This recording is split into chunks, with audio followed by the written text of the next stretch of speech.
عزیز دوستو، بزرگوں اور بھائیوں، کچھ چیزیں ایسی ہیں جن کا قرآن مجید نے بارہا تذکرہ فرمایا ہے۔ قرآن پاک کسی چیز کا ایک بات بھی ذکر کر دے تو وہ چیز ہمارے لیے دستور حیات اور منشور زندگی بن جاتی ہے۔ لیکن اگر اللہ تبارک و تعالیٰ کسی چیز کا بار بار تذکرہ فرمائے تو معنی یہ ہے کہ اس کی ہمیں بہت ہی زیادہ ضرورت ہے۔ ان چیزوں میں سے ایک چیز صبر ہے۔ قرآن پاک نے 100 سے زیادہ مرتبہ صبر کا تذکرہ فرمایا ہے۔ اتنی بڑی بات کو سمجھیے گا کہ 100 سے زیادہ مرتبہ قرآن پاک نے تذکرہ کیا ہے صبر کا، اور مختلف انداز میں۔ کہیں فرمایا کہ وَبَشِّرِ الصَّابِرِينَ، اے محبوب صبر کرنے والوں کو خوشخبری سنا دیجیے۔ کہیں فرمایا ان اللہ مع الصابرین، بے شک اللہ صبر کرنے والوں کے ساتھ۔ تو مختلف انداز میں، مختلف طریقوں سے اللہ تعالیٰ نے صبر کا تذکرہ فرمایا۔ سوسائٹی کے اندر، معاشرے کے اندر اور مسلمانوں کے اخلاقی رویوں کے اندر اگر صبر کو داخل کر لیا جائے تو ہم محسوس کریں گے کہ ہماری زندگی نہ صرف یہ کہ آسان ہو گئی ہے بلکہ محبتوں والی ہو گئی ہے، چاہتوں والی ہو گئی ہے۔ ہمارے رشتے ایک دوسرے سے ٹوٹ نہیں رہے بلکہ بننا شروع ہو گئے۔ تھوڑا سا صبر بہت ساری چیزوں کو ٹوٹنے سے بچا لیتا ہے۔ قرآن مجید کی جو آیت کریمہ میں نے تلاوت کی، یہ سورہ آل عمران کی آخری آیت ہے۔ اللہ تعالیٰ نے فرمایا یا ایھا الذین آمنوا اصبروا وصابروا، اے ایمان والو صبر کرو، صابر بنو۔ اے ایمان والو صبر کرو اور صابر بنو۔ کیا مطلب؟ پہلے صبر کا مطلب یہ ہے کہ اگر تمہیں کوئی ذاتی تکلیف پہنچے تو اس پر صبر کرو۔ وصابروا، اس کا معنی یہ ہے کہ اگر دشمن کے مقابلے میں کسی اور کی طرف سے کوئی تکلیف آئے تو اس پر بھی صبر کرو۔ پھر فرمایا ورابطوا، اور ہمیشہ کمر بستہ رہو، اسلامی سرحدوں کے پہرے دار رہو۔ واتقوا اللہ، اللہ سے ڈرتے رہو۔ لعلکم تفلحون، اس امید پر کہ اللہ تمہیں کامیابی عطا فرما دے، تم فلاح پا جاؤ۔ یا ایھا الذین آمنوا اصبروا وصابروا، اے ایمان والو صبر کرو اور صابر بنو۔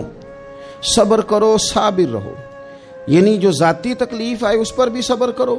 اور مصابرہ کا معنی سامنے سے آنے والی تکلیف۔ اگر بیماری آ گئی، کوئی پریشانی آ گئی، کہیں کوئی اپنا دنیا سے چلا گیا تو یہ ذاتی تکلیف ہے، اس پر بھی صبر کرنا۔ اور اگر اپنوں نے، بیگانوں نے کوئی تکلیف پہنچا دی، کوئی اذیت دے دی، وہ اذیت کئی صورتوں میں ہو سکتی ہے۔ تانا بھی ایک اذیت ہے، طنز بھی ایک اذیت ہے۔ کسی شخص کے بارے میں غلط کلمہ کہنا بھی ایک اذیت ہے، اور مقابلے میں کھڑے ہو جانا، لڑائی کرنا، یہ بھی ایک اذیت ہے۔ اس پر بھی صبر کرو۔ ورابطوا، اور اس طرح کرو کہ کمر بستہ رہو، جد و جہد کرتے رہو۔ واتقوا اللہ، اللہ سے ڈرو۔ لعلکم تفلحون، تاکہ تم کامیاب ہو جاؤ۔ صبر جب آپ کرتے ہیں نا، اور صبر کا ارادہ کرتے ہیں، تو اللہ تعالیٰ صبر کی توفیق بھی عطا فرماتا ہے۔ ہم نے یہ دیکھا ہے کہ ہمارے پاس نعمتوں کی کمی نہیں، ہمارے فریزر خوراک سے بھرے ہوئے ہیں، ہمارے دسترخوانوں پہ انواع و اقسام کی چیزیں چنی ہوئی ہیں، ہماری الماریوں میں کئی ہمارے لباس تیار شدہ لٹکے ہوئے ہیں، ہماری جیبوں میں ہماری ضرورت کا سرمایہ اللہ نے ہمیں دے دیا ہے۔ لیکن اس کے باوجود جو لوگ ایک دوسرے سے پیار نہیں کر پا رہے، جو ایک دوسرے کے قریب نہیں جا پا رہے، تو اس کی وجہ یہ ہے کہ صبر نہیں رہا، حوصلہ نہیں رہا، کسی چیز کو برداشت کرنا ہمارے مزاج کا حصہ ہی نہیں رہا۔ اور پھر چونکہ امت مسلمہ نے انقلاب برپا کرنا تھا، دنیا کو پیغام حق دینا تھا، اگر ان کے اندر حوصلہ ہی نہیں ہوگا، اگر انہیں صبر ہی نہیں کرنا آئے گا، استقامت ہی نہیں ہوگی، کہیں رکنا ہی نہیں آئے گا، تو یہ میدانوں کو سر کیسے کریں گے؟ کامیابیاں کیسے ان کا مقدر بنے گی؟ رمضان المبارک میں بھی ماحول یہ ہو کہ افطاری سے 1 گھنٹہ پہلے نظر پوری ٹک جائے گھڑی پہ، اور تھوڑا سا بھی صبر مشکل ہو۔ اور رمضان المبارک میں سحری کے وقت میں اگر دہی والی دکان پہ بھی جھگڑا ہی ہو رہا ہو اور شام کو سامان خریدنے میں بھی اگر بحث ہی ہو رہی ہو، تکرار ہو، جھگڑا ہو، تو پھر سیکھا کیا؟ پھر وہ جو ہمیں تربیت دی جا رہی تھی کہ ہم نے صبر کرنا ہے، تو پھر ہم نے اس میں حاصل کیا کیا؟ حدیث پاک سنیں گے، آپ کی طبیعت بڑی ٹھنڈی ہوگی۔ میرے نبی پاک صلی اللہ تعالی علیہ وسلم ارشاد فرماتے ہیں کہ جو بندہ سوال سے بچنا چاہے گا، ارادہ کرے گا اللہ میں نے کسی سے نہیں مانگنا، فرمایا جو سوال سے بچنا چاہے گا رب اسے سوال سے بچا لے گا۔ اور جو لوگوں سے بے نیاز ہونا چاہے گا، کہے گا یا اللہ مجھے دنیا داروں کا محتاج نہ بنا، اپنی بارگاہ سے عطا فرما۔ جو لوگوں سے بے نیاز ہونا چاہے گا اللہ لوگوں سے بے نیاز کر دے گا۔ اور فرمایا جو صبر کا ارادہ کرے گا اللہ اسے صبر کی توفیق بھی عطا فرما دے گا۔ ارادہ تو کرے، پروگرام تو بنائے، توفیق تو اللہ دے گا۔ جو صبر کا ارادہ کرے گا اللہ صبر کی توفیق بھی عطا کر دے گا۔ اور حضور صلی اللہ تعالی علیہ وسلم فرمانے لگے، یاد رکھو کسی بندے کو جو بہترین تحفہ دیا گیا ہے نا، اگر کسی کو کوئی بہترین عطیہ ملا ہے تو پھر اللہ تعالیٰ نے اسے صبر عطا فرمایا ہے۔ یہ بہترین تحفہ ہے، اس سے زندگی سنور جاتی ہے، اس سے انسان باوقار اور مطمئن ہو جاتا ہے، اس سے اس کے شب و روز آسانی سے بیتتے ہیں، وہ دنیا کی پگڈنڈیوں سے آسانی سے گزر کے اللہ کی بارگاہ عالی مرتبت میں سرخرو ہو کر حاضر ہو جاتا ہے۔ لیکن اگر بے حوصلہ ہو، صبر نہ ہو، پھر نقصان روز بروز بڑھتا ہے۔ اور پھر میرے رسول پاک صلی اللہ تعالی علیہ وسلم ارشاد فرماتے ہیں کہ اصل بات یہ ہے کہ اللہ تعالیٰ نہ کسی بندے کا درجہ بلند کرنے کا ارادہ فرماتا ہے، لیکن اس کے اعمال اس طرح کے نہیں ہوتے کہ اس کا درجہ بلند کیا جائے۔ اب رب کیا کرتا ہے، اللہ تعالیٰ اس کو مال کی، جان کی، اولاد کی کسی مشکل میں ڈال دیتا ہے، اس مصیبت پر وہ بندہ صبر کرتا ہے تو اللہ تعالیٰ اس کا درجہ بلند فرما دیتا ہے۔ اعمال اس قابل نہیں تھے کہ درجات بلند ہوں، وہ اعمال کی بنیاد پر نہیں کر سکتا تھا تو اللہ نے کسی مشکل میں ڈال کے نا اپنے فضل سے درجہ بلند کر دیا۔ اب جو راہ طریقت کا مسافر تھا، جو سلوک کی منازل طے کر رہا تھا، جو اللہ رسول کے قریب جانے چاہ رہا تھا، اس کے لیے کتنی آسانی ہو گئی کہ مجاہدہ تو زیادہ نہ کر سکا، کثرت سے نفلی صوم و صلات کا بندوبست تو نہ کر سکا، تھوڑا سا صبر کیا، رب نے اپنا اور اپنے محبوب کا قرب عطا فرما دیا۔ تو یہ تو آپ صبر کرنے کے لیے جب نکلے ہیں تو آپ نے تو رب رسول کو پا لیا۔ یہ صبر تو وہ والا سفر ہے جس کی جو منزل ہے وہ اللہ رسول کا قرب ہے۔ ہم لوگ تھوڑی تھوڑی باتوں میں حوصلہ ہار جاتے ہیں، صبر چھوڑ جاتے ہیں، پریشانی بڑھ جاتی ہے، پتہ نہیں ایسے محسوس ہوتا ہے کہ جیسے یہی بندہ دنیا کا سب سے دکھی بندہ ہے۔ تو ایک تو یہ کہ ذاتی حیثیت سے صبر کرے، ایک یہ کہ پھر دشمن کا جب مقابلہ ہو، آمن نصبرو و صابرو، آپ کا جب مقابلہ سامنے کسی کے ساتھ ہو تو پھر تیر، تلواریں، اسلحہ، بندوقیں یہ نہیں زیادہ لڑتی، میدانوں میں حوصلے لڑتے ہیں، میدانوں میں صبر لڑتا ہے، میدانوں کے اندر توانائیاں لڑتی ہیں۔ میدان کربلا کے اندر کوئی مقابلہ نہیں تھا تیر کا تیر کے ساتھ، تلوار کا تلوار کے ساتھ کوئی مقابلہ نہیں تھا۔ میدان کربلا کے اندر ظلم کا صبر سے مقابلہ تھا، فتح کے ڈنکے یزید نے بجائے تھے، جشن ابن زیاد نے منایا تھا، لیکن قیامت تک اللہ نے جو فتح عطا فرمائی ہے تو وہ حسین ابن علی کے صبر کو عطا فرمائی، وہ سیدنا امام علی مقام کے صبر کو ملی۔ عزیز بھائی، صبر ہی ہمیشہ فاتح ہوتا ہے، صبر ہی جیتا کرتا ہے، صبر ہی کامیابیاں دیتا ہے، نتیجے صبر کے نکلتے ہیں، صبر کے حوصلے کے نتیجے ہوتے ہیں۔ ہماری جلد بازی ہمیں شکست خوردہ کر دے گی، ہمارا حوصلہ نہ ہونا ہمیں ہرا دے گا، ہم کمزور پڑ جائیں گے اگر ہم بے حوصلہ ہو جائیں گے۔ سنو، میرے نبی پاک علیہ السلام نے تربیت کی، حضور اپنی امت کو درس دیتے ہیں، حضور فرماتے ہیں پہلے تو کوشش ہی نہ کرو کہ تمہاری دشمن سے لڑائی ہو، اس چکر میں ہی نہ پڑو کہ لڑائی ہو۔ مسلمان امن والے ہیں، یہ پرامن لوگ ہیں، یہ امن پسند ہیں، یہ داعیے امن ہیں، یہ معاشرے میں مومن ہونا امن کی علامت ہے۔ فرمایا پہلے تو یہ پروگرام ہی نہ بناؤ کہ تمہاری لڑائی ہو، اور فرمایا پھر اگر ہو جائے نا تو پھر صبر کے ساتھ مقابلہ کرو، پھر ڈٹ کے مقابلہ کرو، اور پھر یاد رکھو کہ یہ جو جنت ہے یہ تلواروں کے سائے میں ہے، جنت تلواروں کے سائے میں تمہیں ملے گی۔ پھر ڈٹنا سیکھو۔ پہلے تو بات یہ کہ تم یہ ارادہ ہی نہ کرو لڑائی، اور اگر کبھی ہو جائے وہ لوگوں کو بتاؤ کہ ہیں ہم پرامن لوگ، پر دین کے لیے کھڑا ہونا ہو تو پھر ہم سے زیادہ کسی کو کھڑا بھی نہیں ہونا آتا، پھر ہم سے زیادہ کسی کے پاس طاقت بھی نہیں۔ حضرت مولا علی شیر خدا رضی اللہ تعالیٰ عنہ کے زمانے میں کفر کے ساتھ ایک جنگ ہو رہی تھی، تو کافروں نے نا جاسوس بھیجے کہ یار پتہ تو کرو مسلمانوں کی تیاری کس طرح کی ہے۔ تو جاسوس واپس جا کے کہنے لگا سمجھ کوئی نہیں آئی ان کی، وہ تو راہب قسم کے لوگ ہیں، صوفی قسم کے لوگ ہیں، وہ تو کٹے ہوئے دنیا سے، مسلوں پہ بیٹھ جاتے ہیں، رات کو تو لگتا ہے دنیا سے تعلق ہی کوئی نہیں، لیکن سویرے اٹھ کے میدان میں تلوار لے کے نکلتے ہیں تو لگتا ہے ان سے بڑا مجاہد ہی کوئی نہیں۔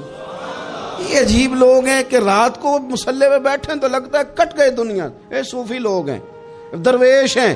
یہی مسلمان کی شان ہے، ہو ہلکا یاراں تو برے شم کی طرح نرم، رزم حق و باطل ہو تو فولاد ہے مومن، ادھر آ ستمگر ہنر آزمائے تو تیر آزما، ہم جگر آزمائے۔ ہم تجھے اپنا حوصلہ بتاتے ہیں کتنا، دیکھ ہمارے حوصلے سے ٹکرا کے دیکھ یہ کتنا طاقتور اور مضبوط ہے۔ تو عزیز بھائی، اگر زندگی میں آپ کو صبر کرنا آ گیا، میں بڑے دنوں سے یہ عنوانات بیان کر رہا ہوں، اور آج تو خصوصی طور پر رمضان شریف کے اس جمعے میں میں اپیل کرنا چاہتا ہوں آپ سے کہ کمزور باتیں کرنی چھوڑ دیں، مایوسی کے جملے اپنی زندگی سے نکال دیں۔ ہم مسلمان ہیں، آپ بیمار ہو گئے ہیں تو یہ بھی خدا کا فضل ہے، گناہ معاف ہوں گے۔ اگر اللہ تعالیٰ نے فقیر بنا دیا، غریبی آ گئی ہے تو یہ بھی فضل ہے، امیروں سے پہلے جنت میں جائیں گے۔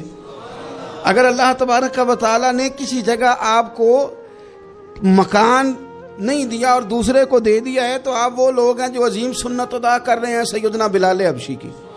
اگر کسی جگہ کوئی کمزوری آ گئی ہے، کوئی پیچھے رہ گئے ہیں تو یہ خدا کا فضل ہے۔ اللہ تعالیٰ نے چاہا ہمارے لیے جو فیصلہ تو ہم اس پہ راضی ہیں، لیکن اپنی زندگی میں اور شکوے اتنے بڑھا لیے، ہم نے اتنے بڑھا لیے کہ لوگوں سے شکوے کرتے کرتے رب رسول سے بھی شروع کر دیے۔ غلام بھی کبھی شکوہ کرتا ہے، آقا کا بھی شکوہ ہوتا ہے، بندہ بھی کبھی شکوہ کرتا ہے، رب کا بھی شکوہ ہوتا ہے، یہ بھی کبھی ہوتا ہے۔ آپ نہ مانے پر یہ شکوہ ہے کہ میں بڑے ڈاکٹروں کے پاس گیا ہوں آرام نہیں آیا، نہ مانے پر یہ شکوہ ہے میں نے کبھی کسی کو ستایا تو نہیں پر میرے حالات نہیں ٹھیک ہوتے۔ آپ نہ مانے پر یہ شکوہ ہے کہ فلانے کے پاس دولت زیادہ ہے، اس نے پتہ نہیں وہ آگے نکل گیا اور میں پیچھے رہ گیا، نہ مانے پر یہ شکوہ ہے۔ کس سے کر رہے ہو؟ رب رسول سے؟ او آس بولے تے او دی مہربانی اساں تے لاڑ ہی لڑاونے نے۔